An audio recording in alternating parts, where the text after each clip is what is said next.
The knock came at dusk, when shadows stretched long across Clara's herb garden and the first frost whispered warnings through the valley.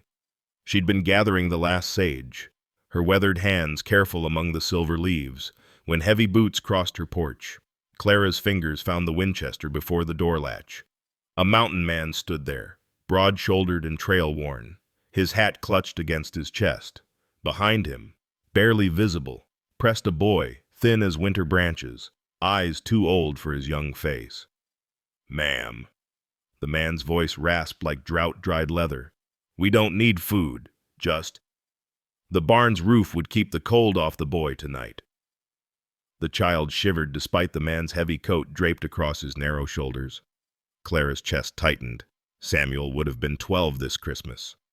Her hand trembled on the doorframe, caught between memory and the present need standing before her. "The barn's unlocked," she heard herself say. "Before we continue, please leave a like and let me know which city you're watching from. Now, let's get back to the story." Clara couldn't concentrate on her mending. Each stitch went crooked as another harsh cough echoed across the yard from the barn. The treadle sewing machine sat silent in the corner, her hands too unsteady for its precise work. That cough, deep and rattling, reminded her too much of Samuel's final nights. She set down the torn shirt and moved to the window. Through the darkness, a faint glow flickered between the barn boards. The coal oil lamp she'd left them cast dancing shadows, and she could make out two shapes huddled close together. The coughing came again, longer this time.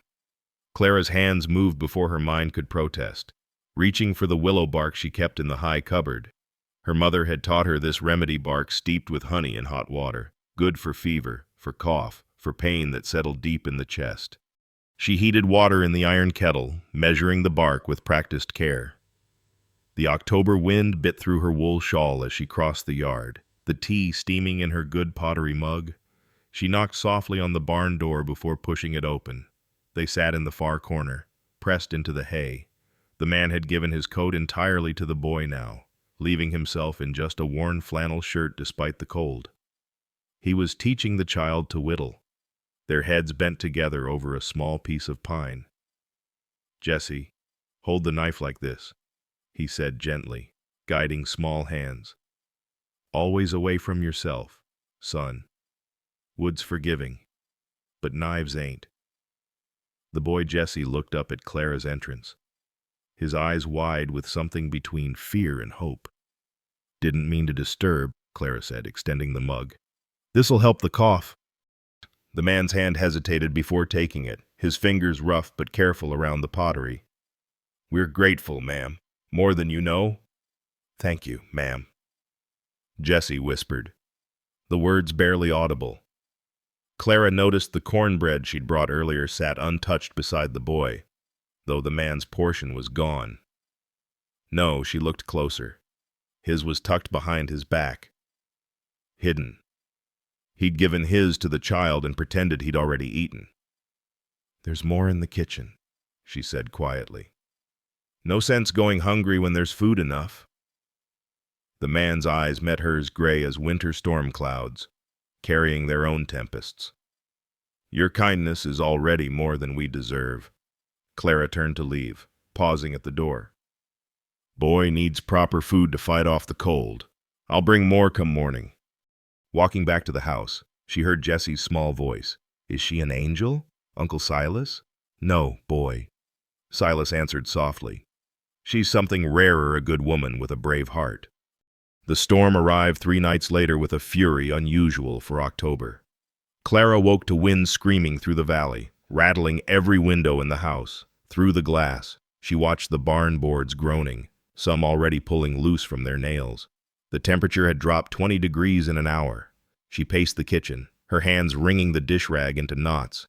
The pot-bellied stove threw heat into the room, the fire crackling warmly behind its iron door. But out there, in that barn with its gaps and drafts, with hay that couldn't possibly keep out this kind of cold. Samuel had been terrified of storms.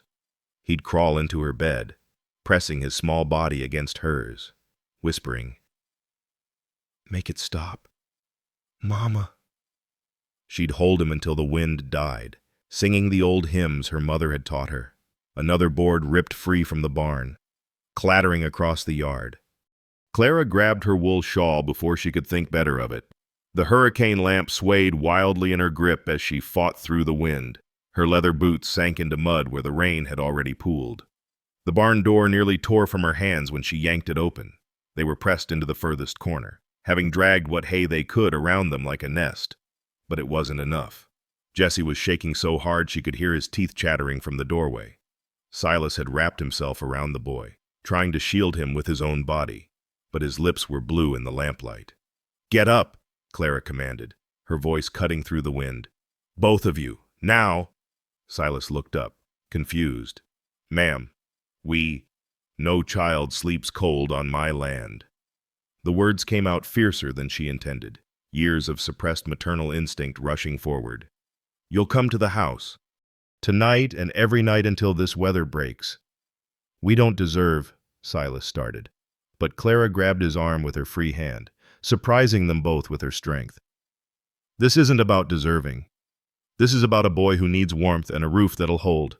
Now come, before we all catch our death."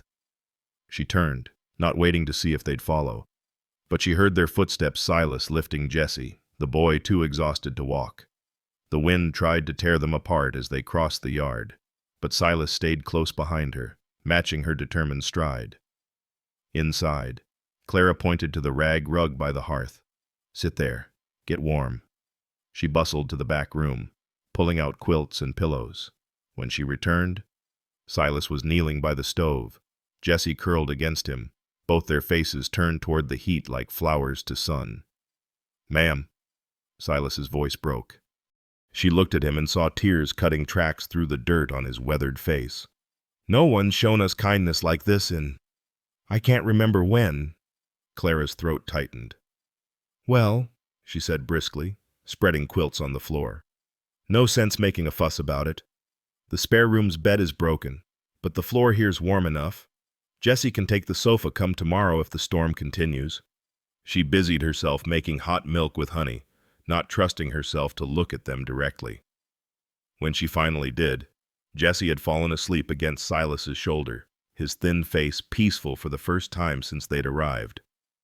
Silas watched the boy with such tender protection that Clara's heart cracked a little wider. "What happened to his parents?" she asked softly. "His ma was my sister." Silas answered, his voice low to not wake the child. "Died birthing him. His pa ran off before he was born. Been just us since." Clara nodded, understanding the weight of raising a child alone, the way it could hollow you out and fill you up at the same time. "How old?" 8, come December. 4 years younger than Samuel would have been. Clara pushed the thought away, focusing on the present need. "He's small for 8. Hard to keep a growing boy fed on the trail," Silas admitted. "We've been moving for 6 months now." "Running from something?" Silas's jaw tightened. "From something that wasn't our fault but would have seen us hanged anyway." Clara didn't press. She'd learned that frontier justice often had little to do with actual justice. "You're safe here," she said instead. "Both of you." Silas met her eyes, and something passed between them, an understanding deeper than words. "Why?" he asked. "Why help us?" Clara looked at Jesse's sleeping face, so young and vulnerable. "Because I had a boy once. Fever took him 2 winters past. This house has been too quiet since." The wind howled outside, but inside, the 3 of them sat in a circle of warmth and light. For the first time in 2 years, Clara's house didn't feel empty. "We'll work for our keep," Silas said firmly. "Soon as this storm passes, I'll fix everything that needs fixing. You'll see. We're not charity cases." "I know," Clara said. She did know. She could see it in his calloused hands, the protective way he held Jesse, the pride that wouldn't let him take without giving back. "There's plenty of work here for willing hands." Jesse stirred, mumbling something in his sleep, without thinking. Clara reached over and smoothed his hair back from his forehead, the gesture so familiar her hand moved by memory. Silas watched her, his expression softening. "Thank you," he whispered. Clara stood, suddenly needing distance from the intensity of the moment. "I'll leave you to rest. Kitchen's through there if you need anything. Chamber pot's under the washstand." She headed for the stairs, pausing at the bottom. "Oh, and Silas, my name's Clara. Clara Brennan. Seems if you're sleeping in my house, we ought to use proper names." "Silas Morgan, ma'am. Clara." He tested her name carefully, like a man learning a new language. "And you've already met Jesse. Good night, Mr. Morgan. Good night, Clara." She climbed the stairs to her room, but didn't sleep. Instead, she sat by her window, watching the storm rage outside while listening to the unfamiliar sounds of breathing below. For the first time since Samuel died, her house felt like a home again. The thought terrified and thrilled her in equal measure. Morning came quietly after the storm, sunlight streaming through Clara's kitchen windows like honey. She descended the stairs to find something she hadn't expected, her table already set with the blue willow china. 3 places arranged with careful precision. Silas stood when she entered, removing his worn hat and holding it against his chest. Jesse sat properly in his chair, hands folded, watching her with those 2 old eyes. "Morning, ma'am," Silas said. Jesse helped with the table. "Hope you don't mind." Clara blinked at the sight. The boy had even folded the cloth napkins into neat triangles, something she'd taught Samuel years ago. It's fine. Good. Even." She moved to the stove, finding Silas had already stoked the fire and put the coffee on. The grinder sat beside the pot, showing he'd found the beans and done that work too. These small competencies shouldn't have surprised her. A man traveling with a child would know his way around a kitchen, but having someone share these morning tasks felt strange after 2 years alone. "I make sourdough biscuits on Tuesday mornings," she said, reaching for the flour. "Have done for 15 years. Can I help?" Jesse's voice was small but eager. Clara's hands stilled on the flour sack. Samuel had asked the same question every Tuesday, standing on a stool to reach the counter. She cleared her throat. "Do you know how to measure?" "Yes, ma'am. My mama taught me." "Well then." She pulled over a stool. 2 cups of flour to start." As Jesse carefully measured, Silas cleared his throat. "Mrs. Brennan Clara, I need to speak plain about something." She looked up from supervising Jesse's measuring. "Go on." "I meant what I said last night. We'll work for our keep." "I can see plenty that needs doing around here. That roof's got loose boards. The chicken coop's half fallen down. And your fence line's got gaps big enough for cattle to walk through." "I've managed," Clara said, defensive despite herself. "I can see that. But managing and thriving are different things." Silas's gray eyes were steady, earnest. "I'm a good carpenter. Learned from my pa. I can fix what's broken, build what's needed. Jesse's young, but he's helpful. He knows plants. Too, his mama was a healer woman." Jesse looked up from the flour, pride flickering across his thin face. "I know which ones help and which ones hurt. Mama said I had the gift for it." Clara studied them both. The boy's knowledge could be useful in her herb garden, and Lord knew the property needed a man's strength for the heavier work. But taking them on, even temporarily, would change everything. "Room and board for honest work," she said finally. "That's the deal. You fix what needs fixing, help with the daily chores. Jesse helps me in the garden and with the herbs when he's not at his lessons." "Lessons?" Jesse's eyes widened. "You can read some, a little. Uncle Silas teaches me when we stop moving." "Well, we're stopped now." Clara's tone brooked no argument. "A boy needs proper schooling. I've got Samuel's old primers and slate. We'll do lessons after morning chores." Jesse looked at Silas with such hope it hurt to see. Silas nodded slowly. "That's more than fair. When do we start?" Soon as breakfast's done, you can look at that roof. They worked through breakfast preparation together, an awkward dance of three people learning each other's rhythms. Jesse set out the honey pot and butter dish without being asked. Silas poured coffee with steady hands, remembering how Clara had taken hers the night before: one sugar, no cream. These small observations, this careful attention, told Clara more about them than any words could. After they'd eaten, Silas making sure Jesse finished his second biscuit before touching his own, Clara led them outside to survey the property in daylight. The storm had done more damage than she'd realized. Besides the barn boards, a section of fence was down completely, and one of the apple trees had lost a major branch. "That'll need to come down clean or it'll rot," Silas observed, studying the tree. "Could get good firewood from it, though." "You know orchards?" Clara asked. "Worked a few in California before." He stopped, that closed expression dropping over his face like a shutter. Clara didn't press. Everyone on the frontier had befores they didn't discuss. "The tools are in the barn, haven't been sharpened proper in 2 years. I'll see to it." Silas was already moving toward the barn, then stopped. "Jesse, you mind Mrs. Clara now? Help her however she needs." "Yes, sir." Clara watched Silas stride away, noting the confident set of his shoulders when he had work to focus on. She looked down at Jesse, who was gazing at the herb garden with interest. "My mama grew purple flowers that helped with sleeping," he said softly, "and white ones for baby's teeth pain. Lavender and chamomile," Clara identified.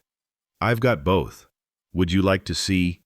Jesse nodded eagerly, following her into the garden. As she showed him each plant, explaining their uses, she was surprised by how much he already knew.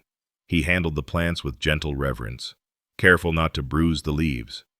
"Mama said plants are like people," Jesse said, kneeling beside the rosemary. "They need tending and kindness to grow right." Clara's throat tightened. "Your mama sounds like she was a wise woman." "She was." Jesse's small fingers traced a rosemary sprig. "She smelled like these green ones. Mint, right. She'd put it in her hair sometimes." They worked side by side in companionable quiet, Jesse proving surprisingly helpful. He had small, nimble fingers perfect for separating seedlings, and he listened carefully to her instructions. When he accidentally called her Ma while reaching for the watering can, he froze in terror, eyes wide and frightened. "I'm sorry," he whispered. "I didn't mean—" "It's all right, child." Clara kept her voice gentle, though her heart was racing.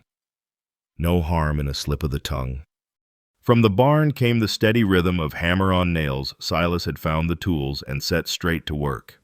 The sound was oddly comforting, a productive percussion that had been absent too long.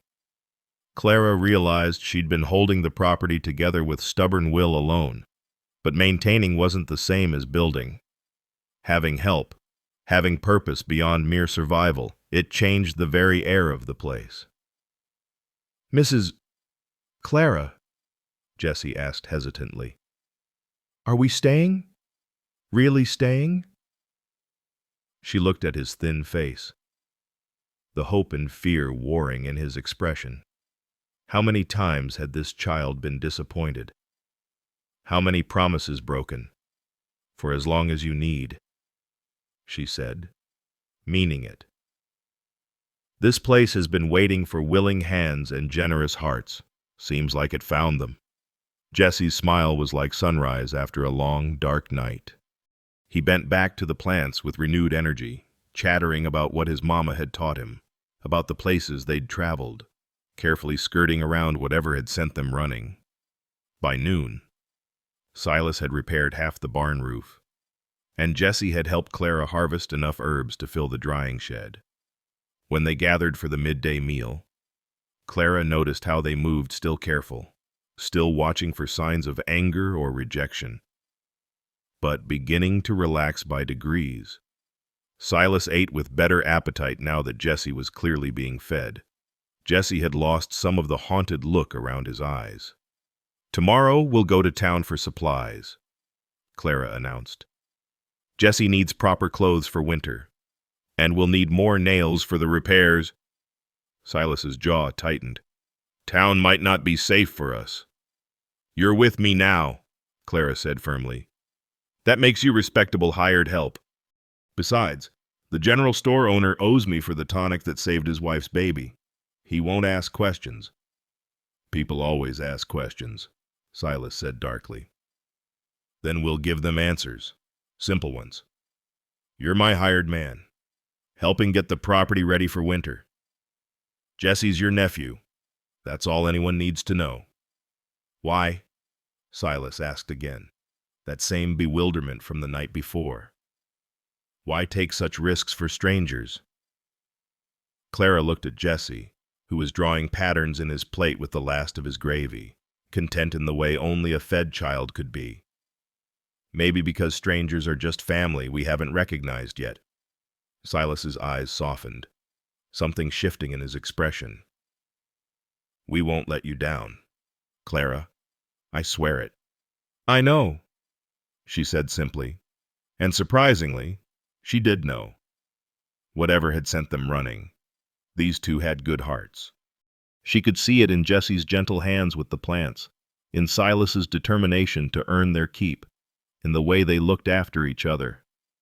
That afternoon, while Silas continued his repairs and Jesse napped on the sofa exhausted from actual safety, Clara pulled out Samuel's old primers. She dusted them off carefully, trying not to let memory overwhelm her. Tomorrow, she'd start Jesse's lessons properly. Tomorrow, this house would echo again with a child's reading voice, with questions and discoveries.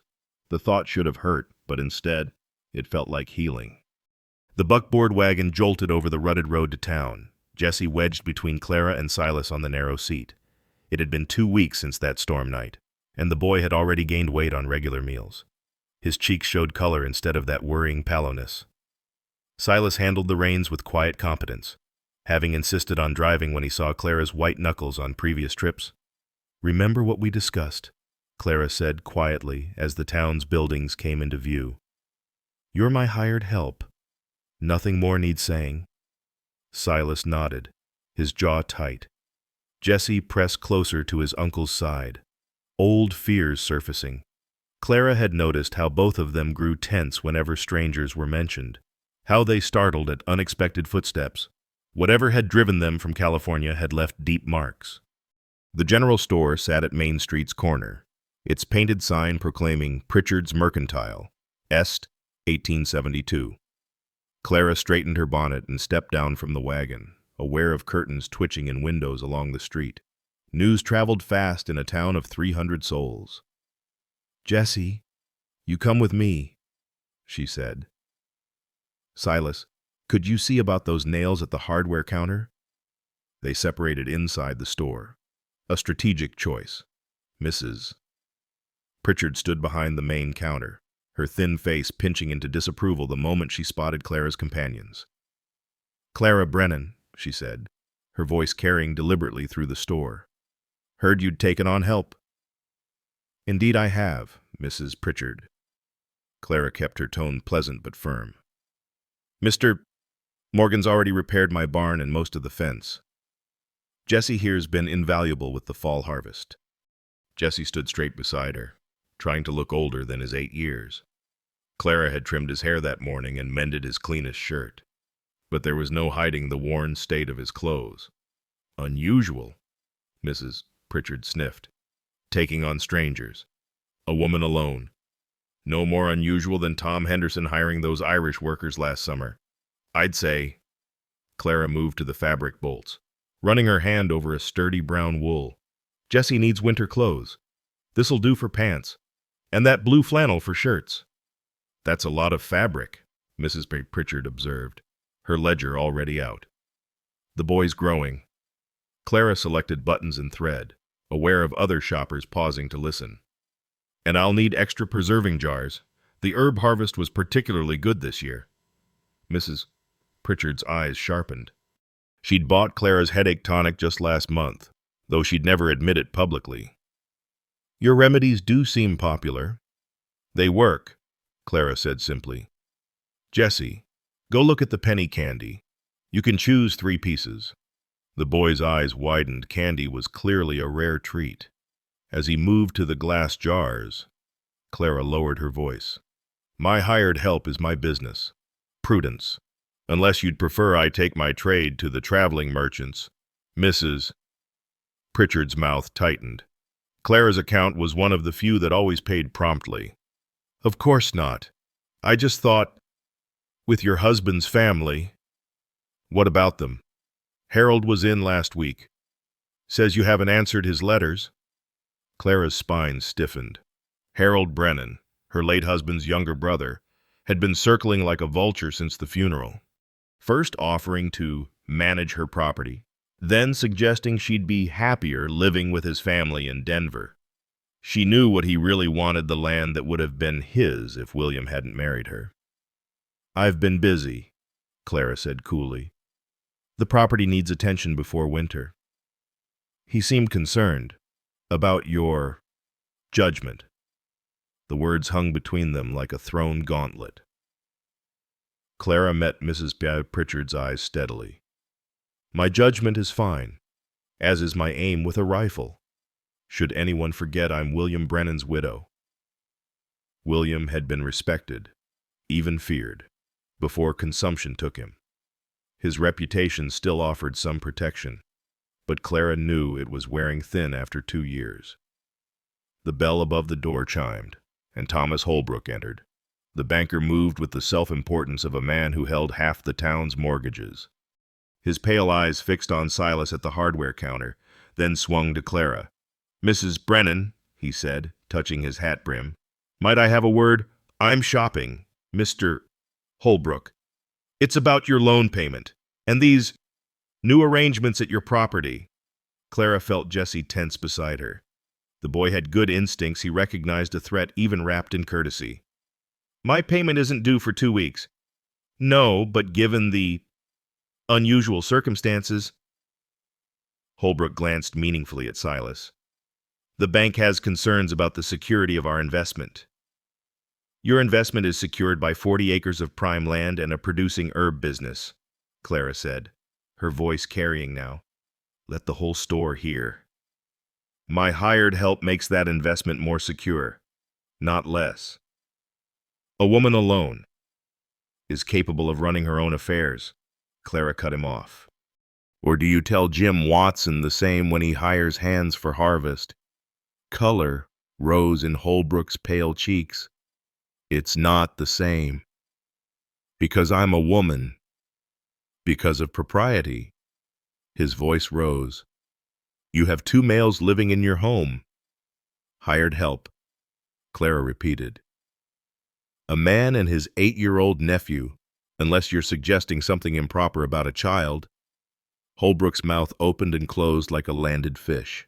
Several women shoppers made disapproving sounds at him, not Clara. Questioning a woman's virtue required more than vague insinuations, especially when a child was involved. Your husband's family has expressed concerns, he said finally. Then let Harold express them to me directly. Clara turned back to Mrs. Pritchard. Add 10 pounds of flour and 5 of sugar to my order. My hired help has earned decent meals. She paid her account, noting how Mrs. Pritchard's hostility had shifted to curiosity. The store owner liked being first with gossip, and Clara had just given her plenty to share. Better to control the narrative than let others shape it. Outside, loading their purchases, Silas spoke quietly. That banker's going to be trouble. He's been trouble since William died, Clara replied. Harold, too. They think a widow's easy pickings. Are we making things worse for you? Clara looked at him directly. In the afternoon sun, she could see silver threading through his dark hair, lines carved by weather and worry around his eyes. A hard man, but not a cruel one. No, you're making things possible. I couldn't have managed another winter alone. Jesse climbed into the wagon bed, clutching his penny candy like treasure. Uncle Silas, Mrs. Clara stood up to them. She wasn't scared at all. I was scared, Clara admitted, surprising them. But being scared doesn't mean backing down. Silas studied her for a long moment, something shifting in his expression. No, it doesn't. The ride home was quiet, each lost in thought. But as they pulled into the yard, Clara noticed something had changed. The chickens Silas had penned that morning were pecking contentedly in their reinforced coop. The new fence posts stood straight and firm. The place looked cared for, lived in, alive. "Thank you," she said suddenly. "For what?" Silas asked. "For giving me a reason to fight for this place again." That evening, as she cut fabric for Jesse's new clothes, Clara found herself humming something she hadn't done since Samuel died. From outside came the sound of Silas teaching Jesse to split kindling, patient corrections mixed with praise. Through her window, she could see them in the fading light, man and boy working together, building the woodpile that would keep them warm through winter. Harold could make all the threats he wanted. Holbrook could pressure all he liked. But for the first time in 2 years, this felt like a home worth defending. "Mrs. Clara," Jesse appeared in the doorway, wood chips in his hair. "Uncle Silas says dinner's ready. He made stew from that beef you bought." Clara set down her sewing, surprised. She hadn't realized Silas had taken over dinner preparation. "He cooks?" "Yes, ma'am. Had to learn when Mama got sick." Jesse's face clouded briefly. "He says you've been working too hard on my clothes." Following Jesse to the kitchen, Clara found the table set, stew bubbling on the stove, and fresh biscuits cooling on a rack. Silas stood awkwardly by the stove, looking uncertain. "You didn't have to," Clara began. "You're making clothes for Jesse," he said simply. "Least I could do was handle supper." They ate together as the sun set, the kitchen warm with lamplight and steam from the stew. Jesse chattered about the wood-splitting lesson, how Uncle Silas had shown him to read the grain, to work with the wood instead of against it. "Everything has a nature," Silas explained. "Wood, animals, people. Force doesn't work near as well as understanding." Clara watched him carefully cutting Jesse's meat into smaller pieces, the unconscious care in the gesture. Whatever else Silas Morgan might be, drifter, fugitive, hired hand, he was foremost a man who loved this child with fierce devotion. "Mr. Morgan," she said formally, "I believe we'll manage quite well together." He met her eyes over Jesse's head, understanding the weight of her words. "I believe you're right, Mrs. Brennan." Outside, the first stars appeared in the darkening sky. Inside, 3 people who'd been strangers 2 weeks ago shared a meal like family. The town could gossip. Harold could scheme. But here, in this kitchen, something new and precious was taking root. The fire crackled in the hearth, casting dancing shadows across the parlor walls. Jesse lay curled on the rag rug, Samuel's old McGuffey reader open before him, though his eyes had grown heavy with sleep. Clara worked on his new winter shirt, her needle moving in steady rhythm. Silas sat in William's old chair she'd insisted, saying it needed use, whittling a toy horse from a piece of pine. 3 weeks had passed since the trip to town. The days had found their patterned morning chores, Jesse's lessons, afternoon work, evening gathered here. It felt dangerous, this domesticity, too much like the family she'd lost, too much like hope. "He's asleep," Silas said softly, nodding toward Jesse. Clara set down her sewing. "He works hard for such a young boy."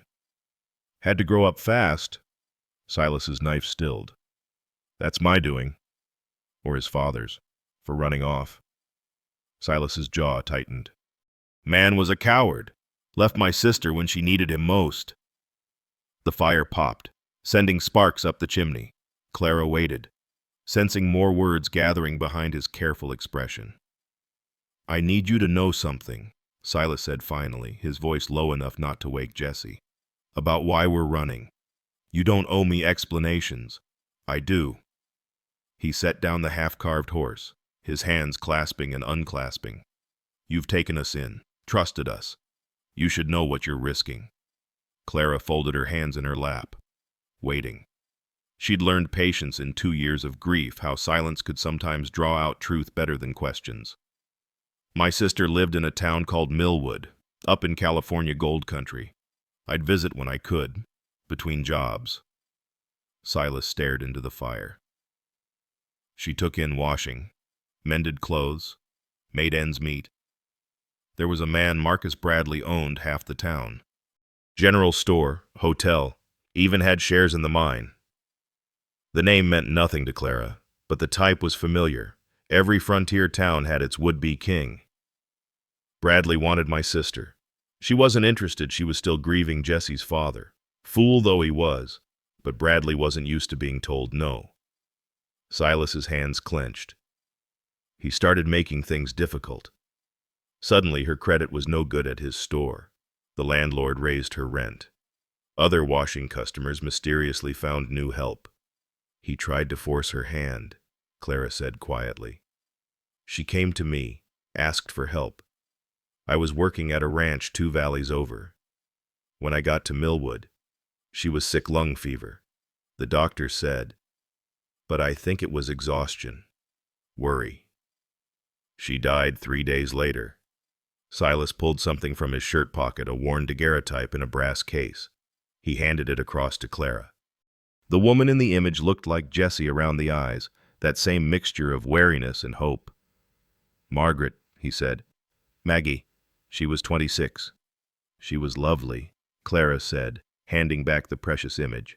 After she died, I tried to leave with Jessie, but Bradley claimed she owed him money, said the boy was collateral until the debt was paid. The sheriff was Bradley's cousin. Silas's voice turned bitter. The law wasn't going to help. Clara's stomach tightened. She could see where this was heading. I took Jessie anyway, middle of the night, grabbed what little we had. Bradley caught us at the edge of town. He had men with him. Silas touched his ribs unconsciously. They beat me pretty bad. Would have taken Jessie, but... He stopped, struggling with the words. But what? Clara asked gently. But Jessie bit Bradley's hand, deep enough to hit bone. The man backhanded him, sent him flying into a fence post. Silas's voice went cold. I got to Bradley's gun before he did. Didn't shoot him, wanted to. God knows, but I held them off while Jessie ran. Then I knocked Bradley down and ran too. They're hunting you for theft, for assault, for kidnapping. Bradley owns the law there. He's put out word $500 reward for me. Claims I stole from his safe too. Silas met her eyes. I never took a penny. Just Jessie. But truth doesn't matter when money talks. Clara rose and moved to the window, looking out at the peaceful yard. The moon was rising, silvering the herb garden. She thought about the boy sleeping by the fire, the man who'd given up everything to save him. Clara, Silas said, standing, we'll leave, tonight if you want. I should never have brought this danger to... Sit down, Clara said without turning. You'll do no such thing. You don't understand. If Bradley finds us, then he'll find more than he bargained for. Clara faced him. This is Colorado territory, not California. He has no authority here. Money buys authority anywhere. Perhaps. But it doesn't buy everything. Clara moved back to her chair. I lost my son to scarlet fever. Nothing I could do. No amount of fighting could save him. But Jessie can be saved. Has been saved. By you. She picked up the wooden rocking horse from the corner, the one Samuel had played with. My boy would be 12 now. He was gentle, like Jessie, loved plants and animals more than roughhousing. Her fingers traced the painted mane. I couldn't protect him from fever, but I can protect Jessie from a man who'd use a child for leverage. It's not your fight, Silas said roughly. It became my fight when you knocked on my door. Clara set down the toy. When I saw Jessie shivering behind you, when you gave him your food and pretended you weren't hungry... Silas's composure cracked. She saw moisture gather in his eyes before he turned away. I've never had anyone just believe me, he said. Everyone in Millwood knew Bradley was lying, but no one would stand up to him. Fear makes cowards of good people, Clara said. But I've already lost everything I was afraid of losing. My husband, my son, nearly my will to keep going. What's left to fear? Clara. Her name came out broken. grateful. "There's something else," she said, reaching for the hair locket she wore. Inside was a tiny portrait of Samuel and a lock of his blonde hair. "My husband's brother Harold has been trying to take this land since William died. He says I'm not fit to manage property, being a woman alone. Having you and Jesse here, it's giving him ammunition. We're making things worse. No, you're making me fight back. For 2 years I've just been existing, going through motions. But now," she looked at Jesse sleeping peacefully, "now I have reasons to do more than survive." Silas moved closer, close enough that she could smell the wood smoke and pine shavings on his clothes. "We won't let you down, Clara. Whatever comes, Bradley, Harold, anyone will face it together." "Together," she agreed, the word feeling like a promise. Jesse stirred, mumbling in his sleep, without waking fully. He crawled closer to the fire and curled up again. Clara grabbed one of the quilts from the sofa and draped it over him, her hand lingering briefly on his hair. "His mother would be grateful," Silas said softly. "Knowing someone cares for him like this." She raised a good boy. "Gentle and kind despite hardship, like another boy you knew." Clara nodded, unable to speak past the tightness in her throat. They sat quietly for a while, watching Jesse sleep, listening to the fire settle into embers. Finally, Silas stood. "I should check the animals before bed." "Silas," Clara called as he reached the door. "That wooden horse you're carving, Jesse will love it." He smiled, the expression transforming his weathered face. "It's for Christmas. Don't tell him." "Christmas," Clara repeated, realizing she hadn't thought about the holiday at all. Last year she'd ignored it entirely, unable to bear the memories. "If we're still here," Silas added carefully. "You'll be here," Clara said firmly. "This is your home now, for as long as you want it." Silas nodded, his hand tight on the doorframe. "Never really had a home. Not since I was younger than Jesse." "Then it's time you did." After he left, Clara sat alone with the sleeping boy and the dying fire. She pulled out her sewing basket and found William's old wool shirt, the one she'd been unable to mend or discard. Now she began taking it apart, planning to remake it into something for Jesse, the past becoming the future, grief transforming into purpose. Through the window, she watched Silas's lantern moving toward the barn, steady and sure. Whatever storms were coming from California or from Harold, they would weather them. They'd found each other, these 3 broken pieces, and together they were becoming whole. The morning started like any other until Clara heard the approaching horses, 3 riders, moving with purpose up the lane. She recognized Harold Brennan's bay mare from the window, her stomach dropping. He'd brought witnesses, the town lawyer, Jeremiah Foster, and another man she didn't recognize. "Jesse," she called quietly to where the boy was practicing his letters. "Go find your uncle in the barn. Tell him we have visitors." Jesse's face paled, but he slipped out the back door without question. The child had learned to read danger in adults' tones. Clara smoothed her apron and opened the front door before Harold could knock, denying him that small authority. Her brother-in-law sat his horse like a man who owned the world, his thin face sharp with disapproval. He'd always resented that William chose her, a schoolteacher's daughter, over the wealthy match Harold had arranged. "Clara," Harold said, not bothering to dismount, "we need to discuss your situation." "Good morning to you too, Harold." She remained in the doorway, not inviting them in. "What situation would that be?" Foster cleared his throat, pulling out a leather portfolio. "Mrs. Brennan, Mr. Harold Brennan has asked me to present certain concerns about your capacity to manage this property." "Has he now?" Clara kept her voice steady, though her hands clenched in her skirts. "You've taken in vagrants," Harold said bluntly. "A woman living alone with 2 males, one of questionable character. It's unseemly, dangerous, even." I've hired help for the harvest season, Clara corrected. As many landowners do. The third man, weathered and observant, finally spoke.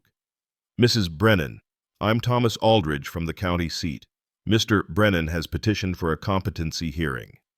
Clara's blood chilled. A competency hearing could declare her mentally unfit, giving control of her property to her nearest male relative, Harold. On what grounds? She demanded. Foster rustled his papers. Deteriorating judgment, potential moral compromise, inability to properly maintain the estate. The estate that now has a repaired barn, new fencing, and the best harvest in 3 years, Clara interrupted. Harold's face darkened. You're harboring criminals. That man Morgan, I've made inquiries. He's wanted in California. Clara's heart hammered, but she kept her expression neutral. Do you have proof of these accusations? A man matching his description.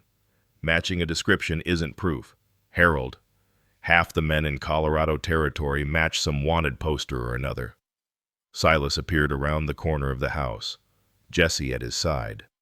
He walked steadily, no hesitation in his stride, though Clara saw his hand hover near his hip where a gun might rest. He wasn't armed, they'd agreed on that, but the gesture was clear. Gentlemen, Silas said evenly, is there trouble here? Harold's eyes narrowed. You must be Morgan. Silas Morgan. Yes, Mrs. Brennan's hired man. Silas moved to stand beside Clara, not quite touching, but close enough that his presence felt like a shield. Jesse, go inside and finish your lessons. But Uncle, mind me, boy. Jesse reluctantly went inside, though Clara knew he'd be listening at the window. Mr. Morgan, Foster said carefully, Mr. Brennan has concerns about your presence here. I work for Mrs. Brennan, room and board for honest labor. Nothing illegal about that, unless you're a fugitive, Harold said. Silas met his gaze steadily. I'm a man trying to raise his nephew and earn an honest living. Mrs. Brennan gave us that chance when no one else would. How touching, Harold sneered. And how convenient for you. What's convenient, Clara said sharply. Is you showing up now, when the property's improved and profitable again? Where were you when the roof was leaking, when the fences were down, when I was barely managing to keep food on the table? You're my brother's widow. It's my duty to protect you. From what? From having help. From rebuilding. Clara stepped forward, forcing Harold to look down at her from his horse, a psychological disadvantage. Or from keeping the land you think should be yours. Aldridge shifted uncomfortably. Mrs. Brennan, these are serious allegations. A hearing would require you to demonstrate mental competency. Then set it, Clara said, surprising them all.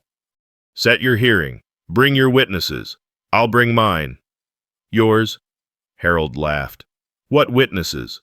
This drifter, Dr. Morrison, whose daughter I saved with my medicines. The 3 families whose children I taught before marrying William. Reverend Pike, who's been counseling me through my grief. Clara lifted her chin. Unless you'd like to argue that the minister is also incompetent. Foster closed his portfolio slowly.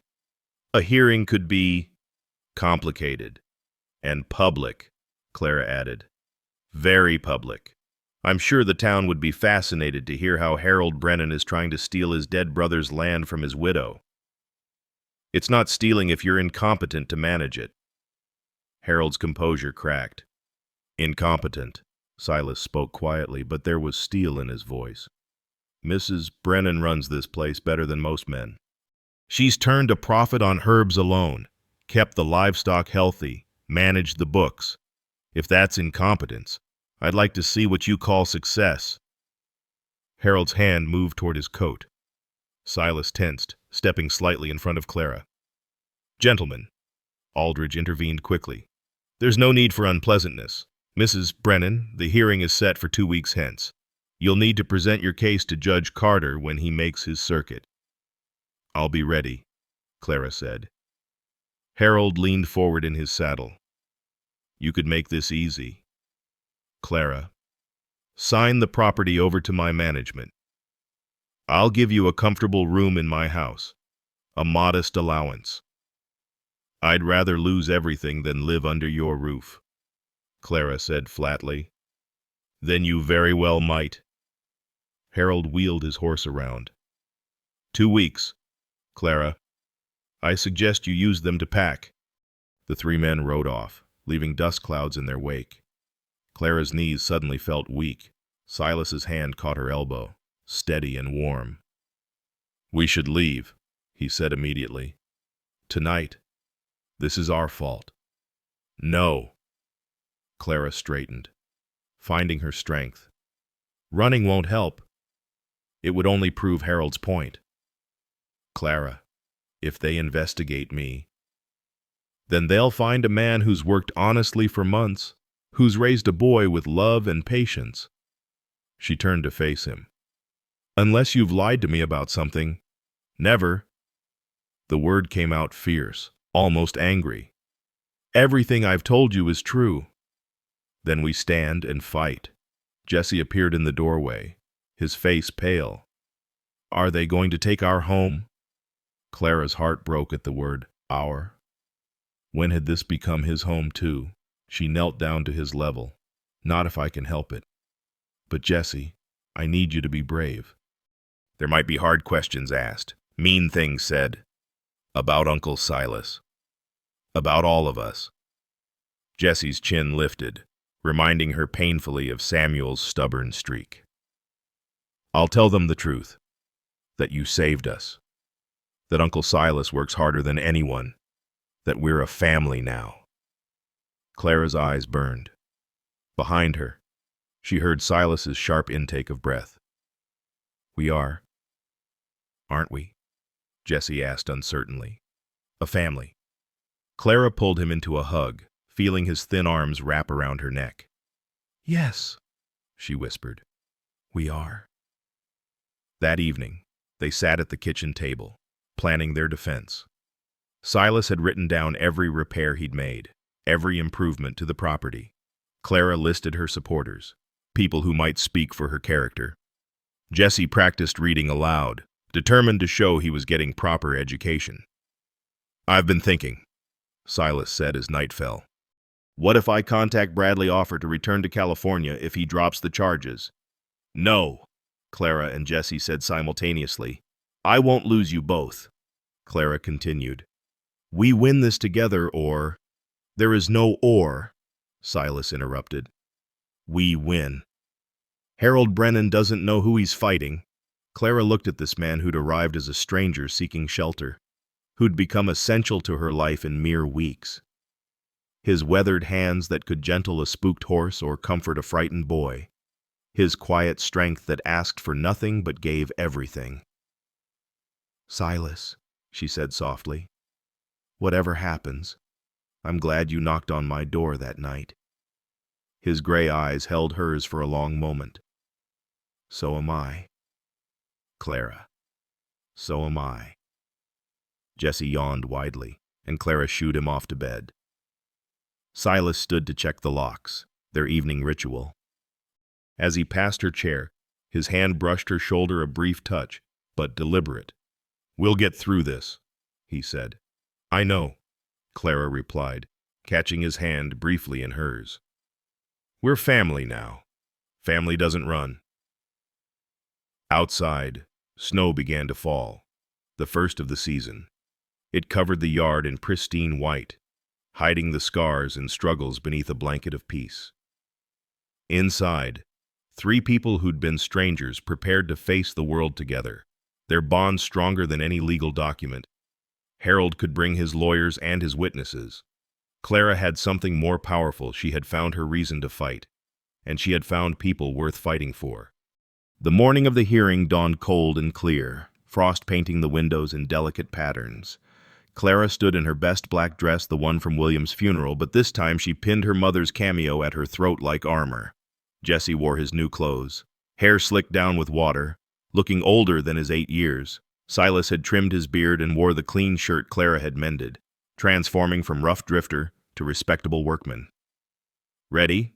Silas asked, offering Clara his arm as they prepared to leave. Ready? she said, though her stomach churned. The ride to town took an hour, but it felt like minutes. As they approached the courthouse, really just the town hall with a traveling judge's bench, Clara saw the crowd gathered outside. News of the hearing had spread like wildfire through the valley. Dr.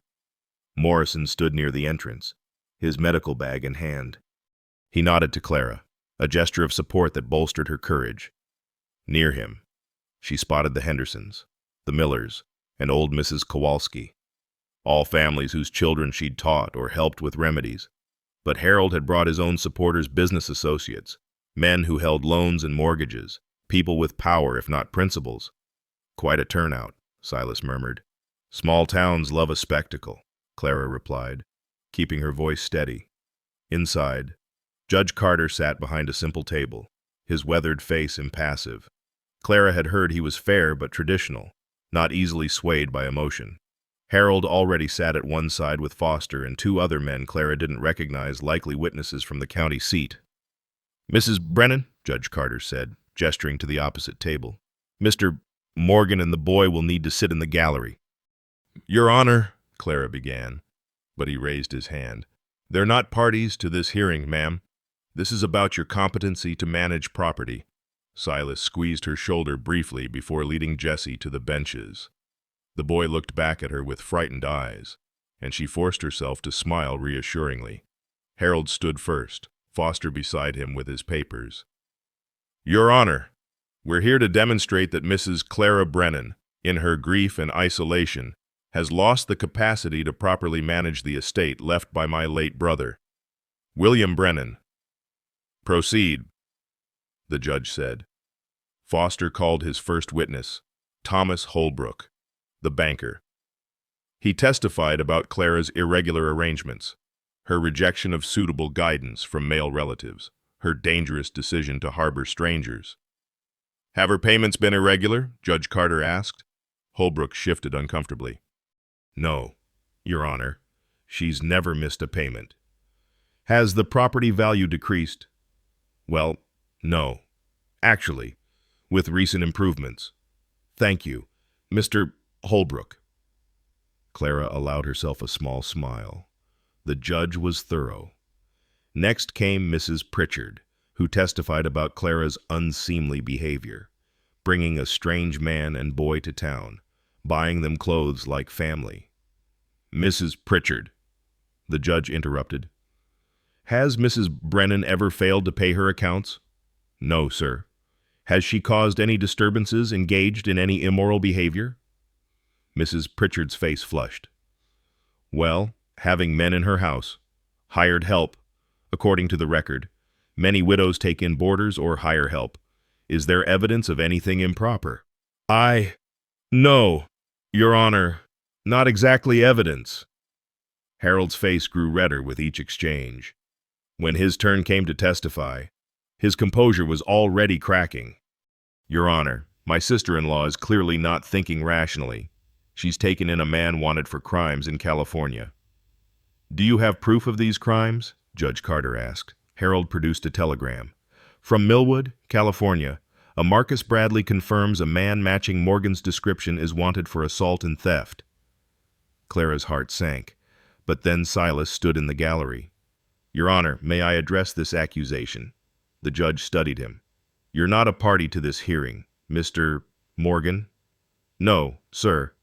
But my character is being used as evidence against Mrs. Brennan. Seems only fair I can defend it. Judge Carter considered, then nodded. Briefly. Silas walked forward, every eye in the room on him. He reached into his pocket and pulled out a worn envelope. This is a letter from the Reverend Paul Hutchins of Millwood, written 3 weeks ago when I telegrammed him about my situation. Silas handed it to the judge. He confirms that Marcus Bradley's accusations are false, that I took only my nephew after his mother's death, and that Bradley's real anger comes from my sister rejecting his advances. The judge read the letter slowly.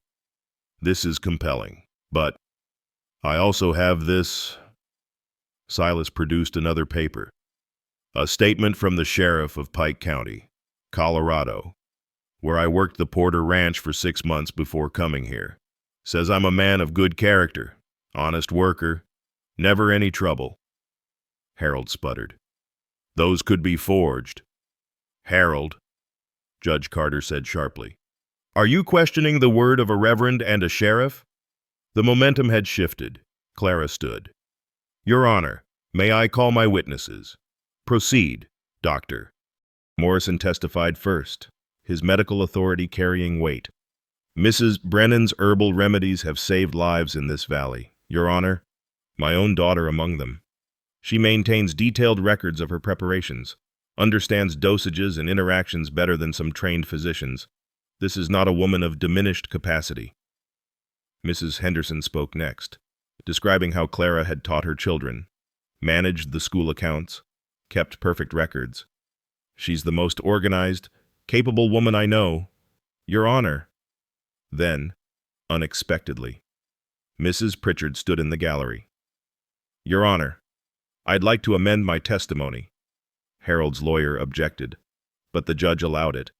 Mrs. Pritchard faced Clara. I was wrong. What I called unseemly was just kindness. She took in a child who needed a home, gave work to a man trying to raise him. That's Christian charity, not impropriety. The tide had turned completely, but Clara had one more card to play. Your Honor, she said, standing, I'd like to present my account books for the past 2 years. She placed the ledgers on the judge's table.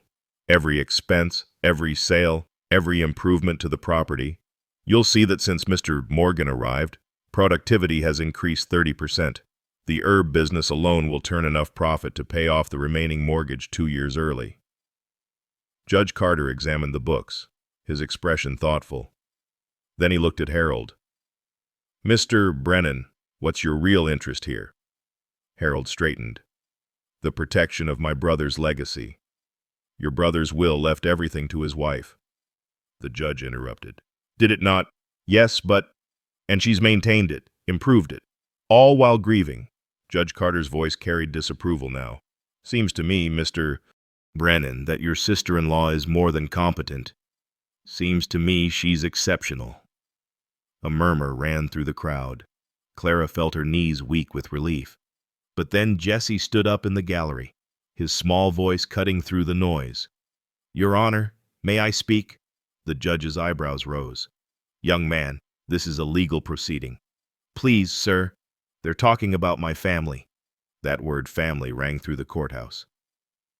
Judge Carter studied the boy for a long moment, then nodded. Jesse walked forward, his chin high despite his obvious fear. He stood between Clara and Silas, taking both their hands. My mama died, he said simply. My pa ran off before I was born. Uncle Silas could have left me in an orphanage, but he didn't. He gave up everything to keep me safe. And Mrs. Clara. His voice broke slightly. She didn't have to let us stay.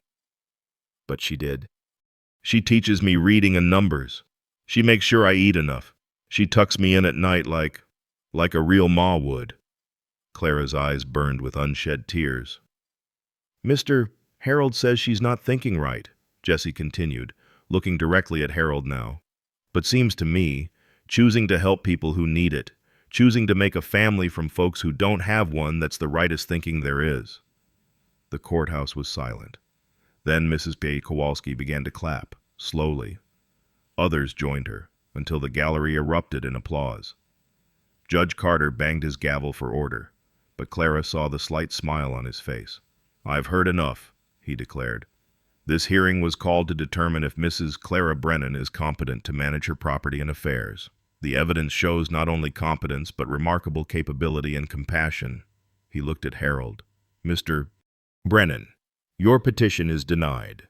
Furthermore, any future attempts to challenge Mrs. Brennan's management without substantial new evidence will be considered harassment. Harold's face was purple with rage. This isn't over. Yes, Judge Carter said firmly. It is, Mrs. Brennan. You're free to manage your property as you see fit, including, he glanced at Silas and Jesse, choosing your own household. As they left the courthouse, the crowd parted respectfully. Dr. Morrison shook Silas's hand. Mrs. Henderson hugged Clara. Even Mrs. Pritchard nodded approvingly. Harold pushed past them, but stopped at his horse. "You've made a fool of me, Clara." "No, Harold," she said quietly. "You did that yourself. William would be ashamed of what you tried to do today." He rode off without another word, Foster and his witnesses following. Clara knew he wouldn't return. Public humiliation was something Harold's pride couldn't bear. "We did it," Silas said wonderingly. "No," Clara corrected, looking at Jesse between them. "We did it together, as a family." Jesse threw his arms around her waist, and she held him tight, over his head. She met Silas's eyes. He reached out, cupping her cheek gently, his thumb brushing away a tear she hadn't realized had fallen. "Home?" he asked softly. "Home," she agreed. As they rode back to the farm, Jesse chattering excitedly about telling the chickens about their victory, Clara felt something she hadn't experienced in 2 years complete. Perfect peace. They'd stood together against those who would tear them apart.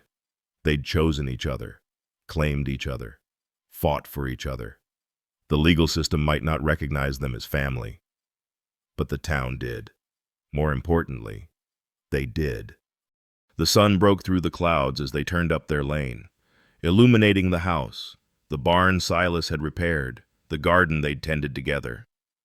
It looked exactly as it had that morning, but everything had changed. They were no longer 3 broken people seeking shelter. They were a family coming home. Spring arrived early that year, melting the last snow by March and coaxing green shoots from the earth. Clara stood in the expanded herb garden, her hands deep in the rich soil, planting rows of feverfew and chamomile. The garden had tripled in size over the winter, with Silas building raised beds and Jesse carefully labeling each section with painted wooden signs. "Ma, look," Jesse called from across the garden. The sage survived the winter. Ma. He'd been calling her that naturally for weeks now, the word no longer causing him to freeze in fear. Clara's heart still caught each time she heard it. "Good eyes. Jesse, mark it in the journal. Early spring sage means we can start the headache tonic sooner this year." The boy ran off to fetch the garden journal, his movements sure and confident. Gone was the skeletal child who'd hidden behind Silas 6 months ago. Regular meals and safety had added height and weight, but more than that, love had erased the haunted look from his eyes. Silas emerged from the barn, carrying lumber for the new drying shed. He'd been up since dawn, determined to finish the structure before the first major harvest. His shirt sleeves were rolled up, showing arms bronzed from outdoor work, and sawdust decorated his dark hair like premature snow. "Posts are set," he announced, setting down the wood. "Should be ready for a roof by week's end." Clara stood, brushing soil from her apron. "You're working too hard. Never thought I'd hear a woman complain about that," he said with a slight smile, expressions that came easier to him now. "Well, you've never known a woman like me?" "No," he agreed softly. "I haven't."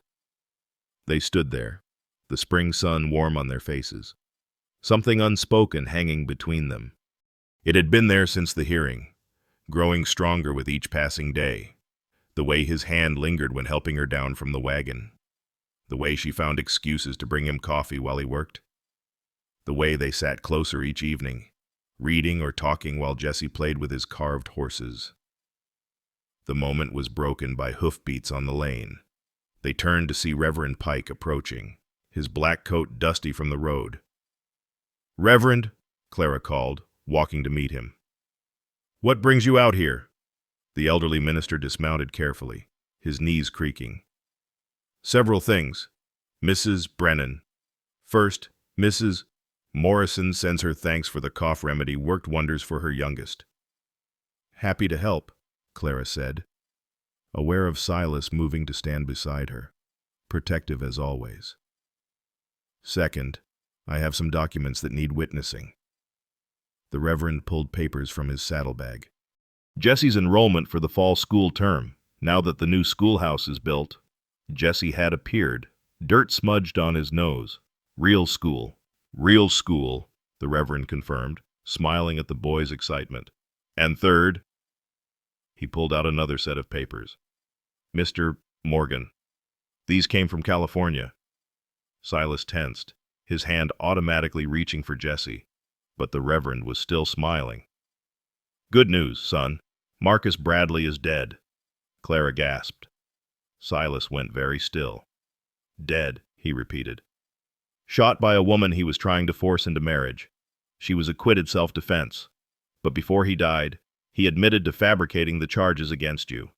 The sheriff in Millwood sent these papers clearing your name completely. Silas took the documents with trembling hands. Clara read over his shoulder official statements, witness testimonies, a judge's declaration that all charges were dropped. It's over, Silas said wonderingly. Jesse, we're free, really free.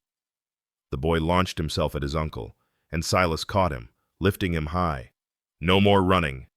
No more running, Silas confirmed, his voice thick. Reverend Pike cleared his throat. There's one more thing. Jesse, would you show me this garden I've heard so much about? I understand you're quite the herbalist now. Jesse looked between the adults, then grinned knowingly, too knowingly for an 8-year-old. Yes, sir, the medicinal section is over here. As they walked away, Pike called over his shoulder. Take your time. The boy can give me a thorough tour. Clara found herself alone with Silas for the first time in weeks. He still held the papers, staring at them like he couldn't quite believe they were real. You can go anywhere now, Clara said quietly. No one's hunting you. You could return to California. Start fresh somewhere new. Silas set the papers aside carefully.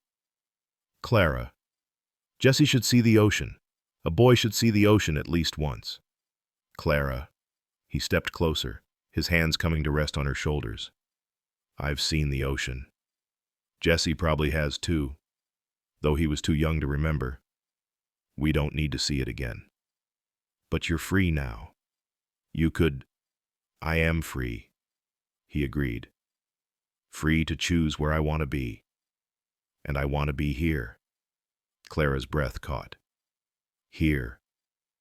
This is our home. Jesse's learning, growing, happy for the first time in his life. And I... He cupped her face gently. I've found something I never thought I'd have. What's that? Peace. Purpose. His thumb traced her cheekbone. You. Clara's eyes filled with tears. Silas. I love you. Clara, have for months now. Watching you with Jesse. Seeing your strength at that hearing. The way you took us in without question. He shook his head. I'm not good with words. Never have been. But I know what I feel. And I know I want to wake up every morning knowing you're there. Want to build this place up with you. Raise Jesse together. Maybe even... Clara silenced him by pressing her lips to his. It was their first kiss, soft and careful, full of promise. When they pulled apart, both were breathless. I love you too, she whispered. But Silas, I can't replace Margaret. I won't be a substitute. You're not, he said firmly. Maggie was my sister, and I'll always grieve her. But you're Clara, the woman who saved us, the woman who fought for us, the woman I want to marry, if you'll have me. Clara's heart was racing. Marry. Silas dropped to one knee right there in the garden soil. From his pocket, he pulled a simple gold band. It was my mother's. Been carrying it since California. Through everything. Never thought I'd have cause to use it, but... He looked up at her. Clara Brennan, will you marry me? Will you let me be your husband, Jesse's father, partner in this land and this life? Yes, Clara said without hesitation. Yes, Silas, yes. He stood and slipped the ring onto her finger. It fit perfectly, as if it had been waiting for her. This time when they kissed, it was deeper, surer, a seal on their promises. Ma, Uncle Silas. Jesse's voice carried across the garden. Reverend Pike says he can stay for supper. They broke apart, laughing. Jesse stood with the Reverend, both of them grinning widely. "Actually," Reverend Pike said, approaching with Jesse's hand in his, "I was wondering if I might stay for a wedding." Clara looked at Silas, who was smiling broader than she'd ever seen. "Today." "Why wait?" Silas asked. "We've already been living as a family. Let's make it official. But I'm wearing my gardening dress." "You're beautiful," Silas said simply. "You're always beautiful." Jesse bounced on his toes. "Does this mean I get to call you Pa now?" Silas's eyes filled with tears. "If you want to, son." "I want to." Jesse threw himself at them both, and they caught him together. The three of them tangled in an embrace that felt like coming home. An hour later, they stood in the parlor, the same room where Silas had first told her his story, where Jesse had learned to read, where they'd become a family. Clara had changed into her good blue dress, the one that brought out her eyes. Silas wore his church clothes. Jesse stood between them, holding the rings and beaming. Reverend Pike opened his Bible. "Dearly beloved, we gather here to witness something that's already been created through hardship, trust, and love. A family." The ceremony was simple, their vows heartfelt. Silas promised to protect, provide, and cherish. Clara promised to stand beside him through whatever came. Jesse, when asked if he supported this union, shouted, "Yes," so loudly that the chickens outside squawked in alarm. When Reverend Pike pronounced them husband and wife, Silas kissed Clara with a tenderness that made her knees weak. Jesse hugged them both, and even the Reverend wiped away a tear. That evening, after Pike had left with a basket of Clara's herbs and preserves, the three of them sat on the porch Silas had built, watching the sun set over their land. Jesse sat between them, reading aloud from one of his books, his voice confident and clear. "This is a story about a family," he read, then looked up. "Like us." "Like us," Clara agreed, her hand finding Silas's. The porch swing creaked gently as they swayed. The herb garden spread before them, promising abundance. The new sign Silas had carved hung by the gate, "Morgan Family Herbs and Remedies." A year ago, Clara had been alone, existing in grief. 6 months ago, a desperate man and frightened boy had knocked on her door seeking shelter. Now, they were the Morgans, a family forged not by blood, but by choice, by courage, by love. "What are you thinking?" Silas asked softly. Clara looked at her husband, at her son, at the land they would work together. "I'm thinking about something my mother used to say. Family isn't just blood, it's the people who show up when you need them most." "We showed up," Jesse said simply. "Yes," Clara said, pulling him closer. "You did. And that made all the difference." As darkness fell, Silas lit the lanterns he'd hung along the porch, another improvement, another sign of permanence. Inside, the house was warm and full of life. The empty chair where Samuel once sat no longer ached to see. Instead, it held Jesse's collection of rocks and interesting leaves, treasures of a childhood being properly lived. They'd found each other in loss and desperation. 3 souls seeking shelter from different storms. But together, they'd built something stronger than mere shelter. They'd built a home, a future, a love that would last through whatever seasons came. Clara leaned her head against Silas's shoulder, feeling his arm come around her, feeling Jesse's weight against her side. Tomorrow would bring work gardens to tend, herbs to harvest, a business to run. There would be challenges, certainly. Life on the frontier always brought challenges. But tonight, on this porch, with these 2 people who'd become her everything, Clara knew a contentment she'd thought lost forever. The mountain man who'd asked only for barn shelter had given her so much more. He'd given her a reason to hope again. "I love you both," she said into the gathering darkness. "We love you too, Ma," Jesse said sleepily. Always, Silas added, pressing a kiss to her hair. The stars emerged overhead, brilliant in the clear Colorado sky. Inside the house, a fire crackled in the hearth.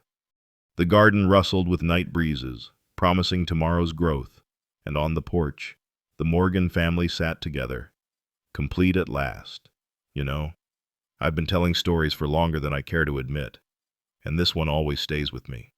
Maybe because it reminds me of something my grandmother said when I was young and impatient with the world.